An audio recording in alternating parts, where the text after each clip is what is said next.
Hey, Hey. that got a little out of hand. Yeah, it did. Have you heard from the league at all? Yeah, I sent the email asking for just an explanation on what the playoff rules are at this point, because we're both confused, right? No, I have no idea what's going on. Right, so I sent over an email to player safety low qual. I hate that prick. Yeah, he's a dick. He did send a memo back to me. Okay, what does it say? Okay, but before I show you this, I want to be really clear that this is what he sent me. I get it. What does it say? Okay. Yeah, that sounds about right. I think we're on our own. Low quality fans of a high quality Bruins team, that is a dub! That is a 3-1 lead in the series, and there's a lot of angst in this one. A lot happened in this game, and it's gotten messy, which we knew would happen, so everyone needs to take one big step back and go, that's right. We all predicted this. Maybe not the 3-1 lead, but we did all predict what this game became. We just thought we'd get it sooner in the series. Before I forget, this is the 69th episode of Low Quality Bruins Fan. Nice. Please like, comment, and subscribe. Guys, I remembered to do it in the beginning of the video for once. Look at me! We're so close to 150 subscribers. I can't even believe that we're almost there. It's just awesome. Anyway. What I'm going to try not to do in this video is bog it down with every single play that was illegal or borderline or dirty. There were literally a dozen plays or more in this game that were dirty hits, borderline hits. There were scrums where things happened in the scrum where you're like, man, that should probably be a call. And on top of all that, there were some really weak calls, and you went, ref, buddy, you have plenty to grab from in this. You don't need to call that. You're going to have your chance to call a penalty. If I skip over one or quickly mention it, we're going to leave it alone. Because A, we knew this series was going to get chippy. B, we knew the Capitals' game plan. If we get down, let's get rough and tough, grind them down, which they did. And C, we knew the officiating was going to be bad across the league, and it has been. Because we all watched the regular season, and the officiating was really bad. But what we're not going to do is use whataboutism, which is rampant right now. Just because Orlov's hit on Miller was dirty. Yes, he left his feet. Come on, that's a dirty hit. Just because that got bumped down from a major to a double minor doesn't mean it's okay for Pasta to hit full numbers on Ovi, even if it's an open ice. Pasta didn't get called for that. Orlov's 5-minute major and probably should have been a game misconduct got dropped down to just basically a 2-minute because Coyle had another 2-minute offsetting the other one. The difference in the final score of this game is one team capitalized on the power plays and really did dominate most of the puck possession. 5 of the top 6 of the Washington Capitals combined for 4 shots on goal. That's not going to win you the game. No, it isn't. I said we're not going to get bogged down, and then of course, the explanation takes longer than it should have. Going into this game, it's obviously more on the side of must win for the Capitals. You really don't want to go down by 2 games against this Bruins team. From the Bruins side, win both your home games, and you're in real good position. Which we did. We are going with the same exact lineup as Game 3 because if it ain't broke, don't fix it. That fourth line, it's just going to keep cruising. They play better this time. Rask in net, he does pass Jerry Cheevers for the all-time franchise lead in playoff wins. Good job by Rask. While the Bruins have a model of consistency right now because the lineup remains the same and the goaltending remains the same, on the other side of the ice, they don't have that luxury. Oshie does skip the morning practice. He will play. Eller was questionable. He will play. And Samsonov was a maybe in net. They weren't sure who they were starting in morning skate. He was the first off ice. He did end up starting. That was bizarre to me because I thought Samsonov had a really great Game 3 outside of that blooper. That affects a team heavily. And I think we've seen that if the Capitals were fully healthy in this series, this would be maybe a different setup for Game 5. Because we're up 3-1, this game could absolutely be 3-1 the other way. 3 overtimes in a row. That's just a one-shot difference, man. If they got those games, and then, of course, this game was going to go the Bruins' way, it was pretty dominant from start to finish. But we could have been staring down the barrel of a very different series. Keep that in mind as the series continues. This is not over. This Capitals team knows how to win. The first 8 minutes of this game are so dumb. A minute in, we take a 2-minute men penalty. You can't do that, but we do. We kill it. And then Backstrom gets high-sticked blatantly by Smith coming into the zone. No call. I don't understand how that one got missed, but they didn't want to put the Bruins on the penalty kill back-to-back because game management, I guess. And then 6 minutes in, the Bruins take another penalty. It's Coyle with a trip on a Caps odd man rush. It's a good call. We're going back to the PK again, but we kill it. And after that 8 minutes of bizarreness, the Bruins turn it on and they get real legit. And all of a sudden, it does look like there's a stamina issue. That the Capitals just can't keep up. Fun little stat for you, because the period will end 0-0, which is frustrating. Because in the final 16 minutes and 34 seconds of the period, the Capitals mustered 1 shot on net. 16:34. You'll notice that that number is like most of the period. Riley does draw a tripping penalty with 36 seconds left. We do not score off of it, but we will start the second period with that power play. So the period, as I mentioned, ends 0-0. We have outshot them 11-4. We have dominated possession. We have an entire roster on the positive side of Corsi percentage according to Natural Stat Trick. This is a period we should walk out of with a lead. And you start to get worried about overtime already. Because you sit there and go, oh no, if we can't punch one by and our defense stays like this, it's really going to come down to the one shot, isn't it? I will say, our entire defense, that whole period. Now the offense looked good too, but our entire defense looked amazing. The way they were moving the puck, they were shutting down plays, they were blocking plays. Even Cliffy, who has been really good the past couple of games. Second period starts. And this is where things are going to get a little dicey. So we don't get anything on the power play. 6 minutes in, Hall will get a breakaway. It was a beautiful move. Samsonov with a huge save. The kid's legit, guys. But he comes up kind of lame. He looks like he's hurting. But he stays in the game. Craig Anderson on the bench ready to come in. Stays in the game. And you wonder if this affected him later down the road. 7 minutes in. Let's stop and talk about the hit. We have to. Right? Miller was hospitalized over this hit. Now, it seems like he has a concussion. He took a high hit from Orlov. This is the hit itself. You'll see that Orlov's skates are off the ground. Do I think Orlov intended a dirty hit here? No, I really don't. I think Orlov missed making contact and made a really dumb decision in a split-second moment. He reached farther than he had to, left his skates, got Miller right in the head. That is a major penalty. You left your feet, leapt up. The guy had to get sent to the hospital. The frustrating part about this, outside of the hit itself, because yes, bad hit. The frustrating part of this is the referees call a 5-minute major.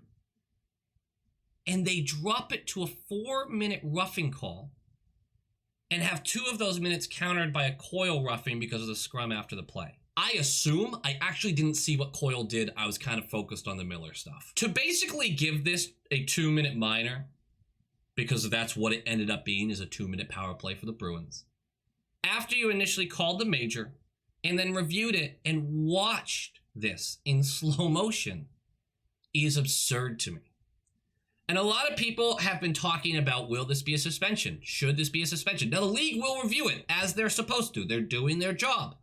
The reason there will not be a suspension on this play, even though I think he should get a game, 1 game, I do. There will not be a suspension because for the league to call a suspension on this, they have to admit that not only did the refs get the play wrong, but they got it wrong after implementing the review rule. After initially calling the major, reviewing it, and dropping it down, they have to admit that their referees completely blew that.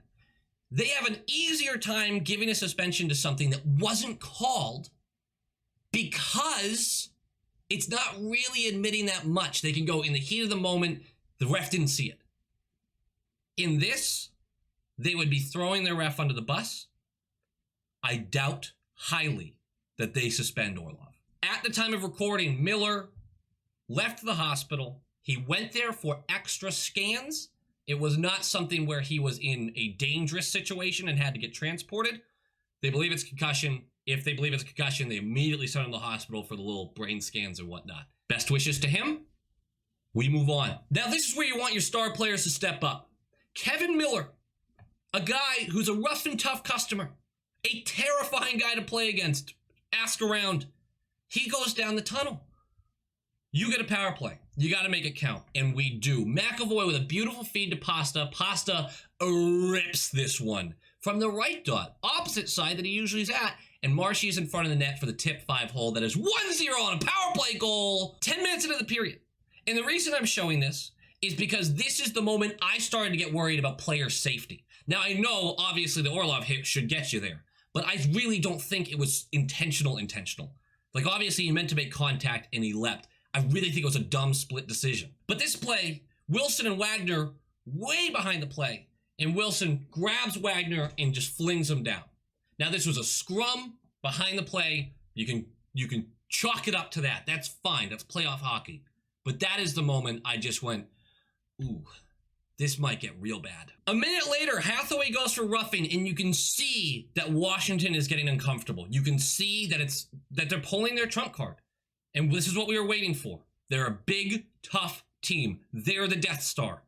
They decided right then and there, all right, it's time to get tough. It is time to beat these guys physically, hopefully win the game. No goal on the power play. Pasta misses basically an empty net, but it's fine. Even though we just can't buy a 2-goal lead in the series, we get away with a bad play shortly after. Coyle takes some head contact after a whistle. Now, it was incidental. It was 2 guys messing around with each other. They come through and hit Coyle. Coyle doesn't realize what just happened. He thought it was intentional, turns and headbutts Ovi. Now, it's a quick little jab with the head.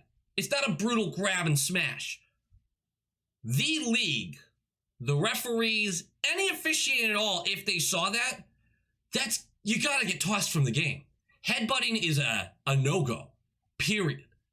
So they don't see it. No one witnesses it. It's a jab with the helmet to helmet, so it doesn't look like anyone got hurt. Coyle's gotta know better. You can't do that. It is hilarious in hindsight, though. 6 minutes left. We're gonna go to the PK again for slashing. Jakey gets the call this time. Here's the thing about this penalty kill. They looked amazing. And Carlo is a fucking piece of art. This guy would not get out of the lane for Ovi. He took 2 slappers hard. I love it. I love it so much. But then the penalty killing unit gets switched out. And here comes Cliffy Hockey. And you know what? Maybe he's also a piece of art. Because Cliffy also, down lane from Ovi, takes 2 bombs. One of them, he doesn't even have a stick. He just full bodies it. That's winning hockey in playoffs. I can't tell you how much I love the way the defense played this game. They got in every lane. All of the shooting lanes that the Bruins were getting beat on, that the Capitals kept using for their deflections, they were getting smothered. The Bruins watched the tape. They were taking away the lanes before they were even there. 2:17 left. Bergie over the glass. This is the best the Caps have looked all game. They have a few minute span of just really driving play. But we kill the penalty again. And Mantha, shortly after, gets called for an interference. So we're going to go on the power play for about 15 seconds to end the period. We will not score of it. So the second period ends 1-0. Game is still very much in hand. The Bruins have this. They have the lead. They have the better play for the most part of 40 minutes.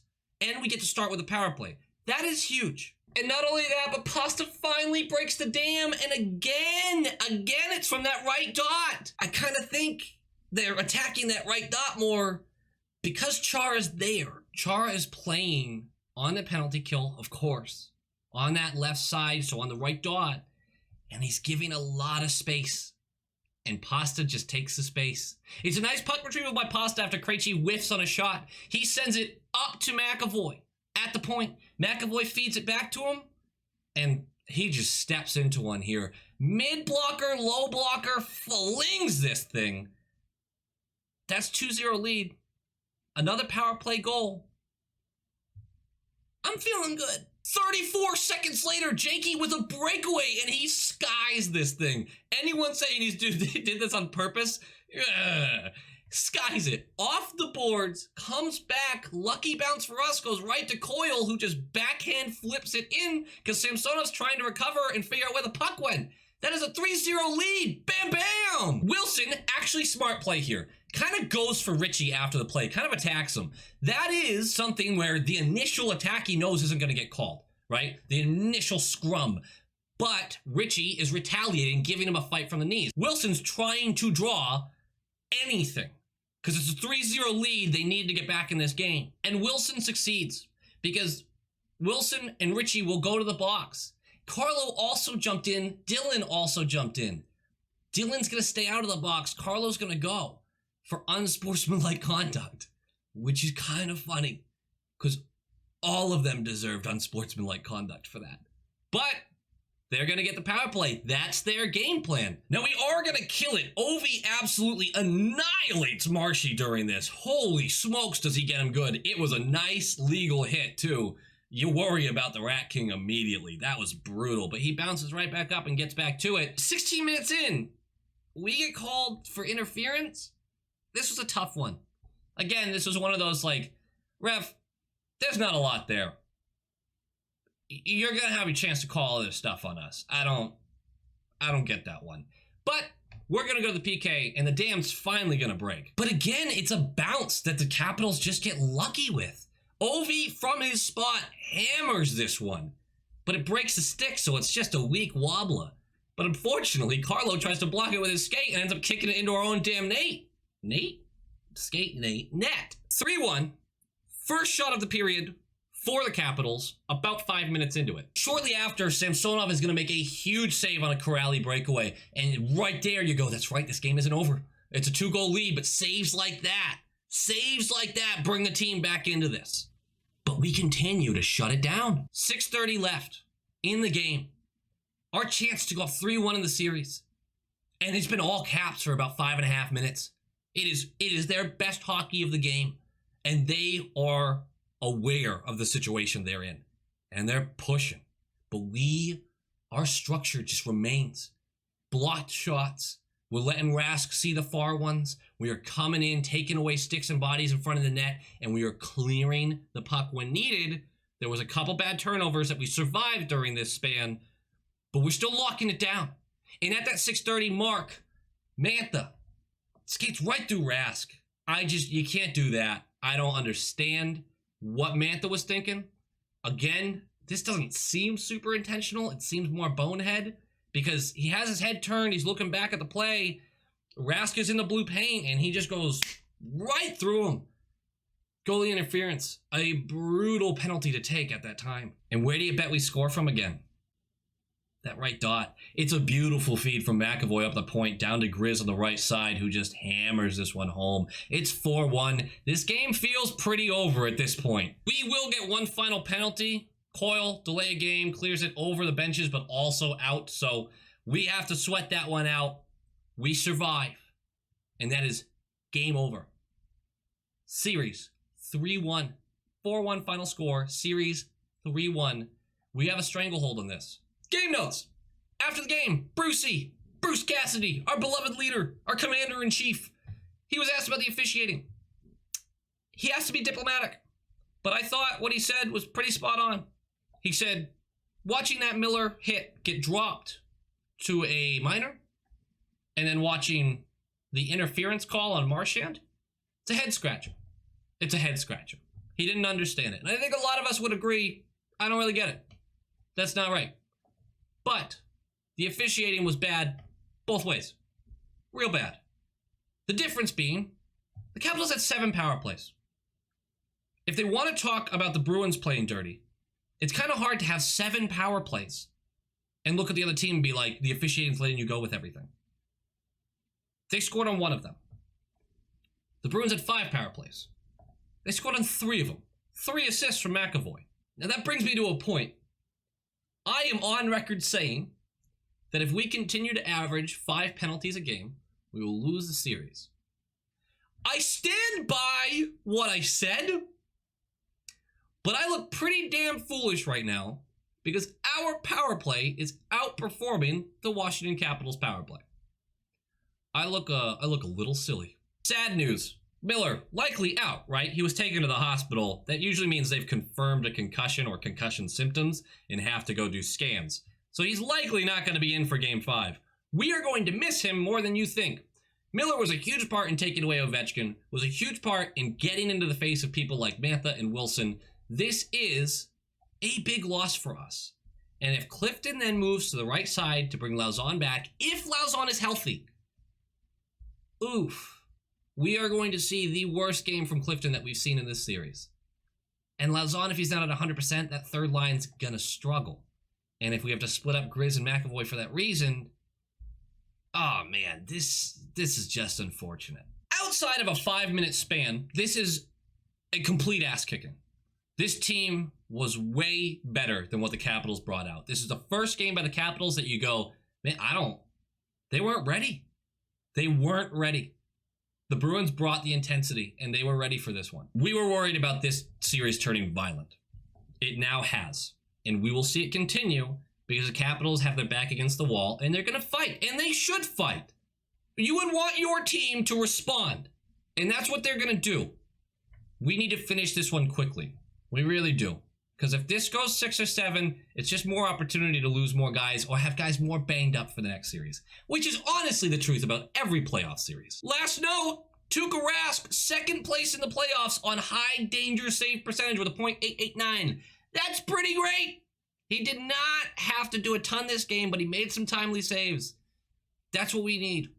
Guys, 3-1 lead. That's, like, this series is in our hands. And I'm one to be nervous the whole time. Until the series is over, I'm nervous. And then I'll get nervous about the next one. This is a strong effort by the boys. If we copy it in Game 5, we win. Period. There's no way. Gotta stay out of the box, though. Guys, it does it for me. Like, comment, subscribe. I said it twice. Thank you for jumping into the channel, for commenting, for enjoying this wonderful series with me. Go